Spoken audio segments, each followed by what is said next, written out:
নমস্কার বন্ধুরা, পাকশালা ten and ব্লগসে আপনাদের অনেক অনেক ওয়েলকাম। আজ আমি আরও একটি রান্নার রেসিপি নিয়ে আপনাদের সামনে উপস্থিত হলাম।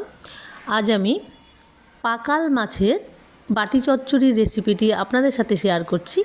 খুবই টেস্টি একটা রেসিপি আজ আমি আপনাদের সাথে শেয়ার করে দিলাম। আমার আজকের এই রেসিপিটি যদি ভালো লেগে থাকে, আমার চ্যানেলটি সাবস্ক্রাইব করে আমার পাশে থাকবেন আর পাশে থাকা বেল আইকনটিও প্রেস করে দেবেন। তাহলে নিত্য নতুন যে কোনো ভিডিও খুব সহজেই আপনাদের কাছে পৌঁছে যাবে।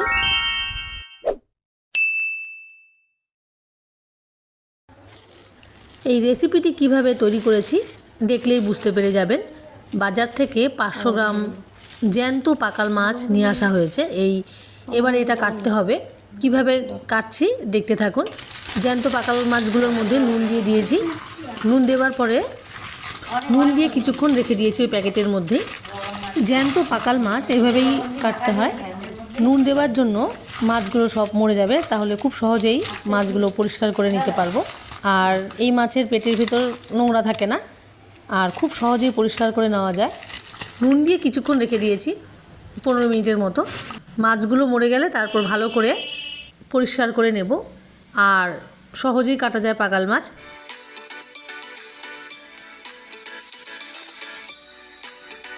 ভালো করে একটা ঝাঁঝরা থালার সাহায্যে ঘষে নিয়ে নেব। বেশ কয়েকটা মাছ জ্যান্ত আছে। আধ ঘন্টা বাদে ফিরে এলাম। এবার একটা ঝাঁঝরা থালার সাহায্যে তার মধ্যে একটু বেশি করে নুন দিয়ে ভালো করে রগড়ে ঘষে ঘষে পরিষ্কার করে নেওয়া হয়েছে। ঠিক এরকমভাবে পরিষ্কার করে একটি পাত্রের মধ্যে নিয়ে ওর মধ্যে বড় সাইজের একটি টমেটো আর 3-4টে পেঁয়াজ কুচি, কাঁচা লঙ্কা অ্যাড করে দেওয়া হলো।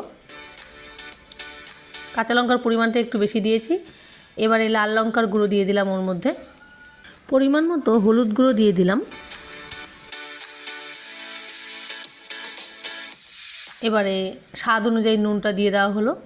কাঁচা লঙ্কাটা কিন্তু আপনারা আপনাদের টেস্ট অনুযায়ী ব্যবহার করবেন। এবারে কাঁচা সর্ষের তেল অ্যাড করে দিলাম ওর মধ্যে। 4 টেবিল চামচ সর্ষের তেল অ্যাড করে দিলাম। এবারে সব উপকরণগুলো ভালো করে মিশিয়ে মেখে নেব মাছের সাথেই। খুবই টেস্টি একটা মাছ, দারুণ লাগে খেতে।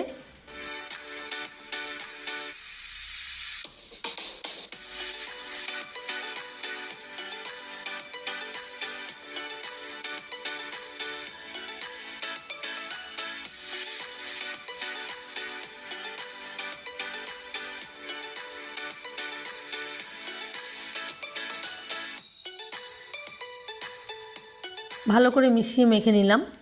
এবারে অল্প জিরের গুঁড়ো অ্যাড করলাম ওর মধ্যে। 1/2 টেবিল চামচ জিরের গুঁড়ো দিয়ে দেওয়া হলো। জিরের গুঁড়োটা না দিলেও হয়, আমি অল্প জিরের গুঁড়ো দিলাম। জিরের গুঁড়োটা ভালো করে মিশিয়ে মেখে নিলাম।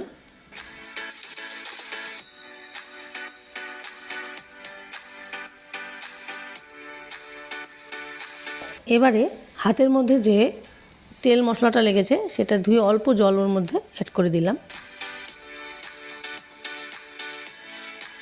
এতটা পরিমাণ জল, একদম অল্প পরিমাণে জল দিয়েছি। ছোট কাপগুলোর 1/2 কাপের মতো জল অ্যাড করেছি। তারপর গ্যাসের মধ্যে বসিয়ে দিয়ে ঢেকে দিয়েছিলাম, একদম লো আছে। 10 মিনিট বাদে ঢাকনা সরিয়ে দিয়েছি।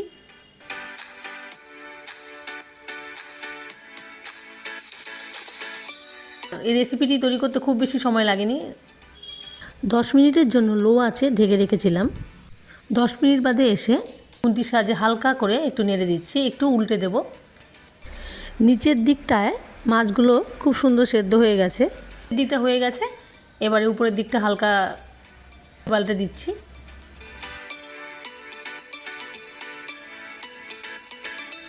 অল্প জল দিয়েছিলাম, একদম গা মাখাও হয়ে গেছে। এবারে আরও 5 মিনিটের জন্য ঢেকে দেব।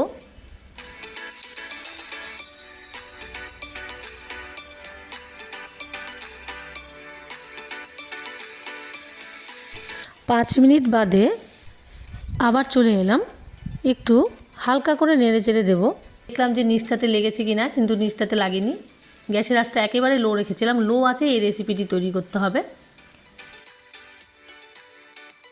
জলটা শুকিয়ে একদম গামাখা হয়ে গেছে। এবারে খুবই সুস্বাদু পাকাল মাছের বাটি চচ্চড়িটা তৈরি হয়ে গেছে। এবার একটি পাত্রের মধ্যে নামিয়ে নেব।